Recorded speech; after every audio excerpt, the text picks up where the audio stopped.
في هذه الأثناء وصلت طيران عدن فلاي إلى واحد مطار عدن الدولي.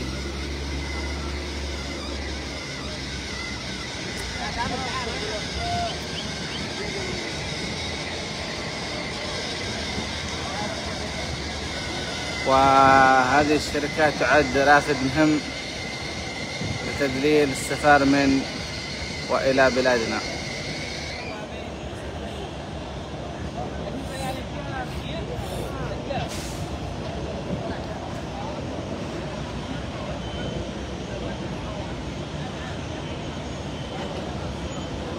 شايفين على حركات. عموما نبارك لهم هذا التدشين ونتمنى لهم التوفيق، إن شاء الله تكون إضافة جيدة لشركات الطيران في بلادنا. والسلام عليكم ورحمة الله وبركاته،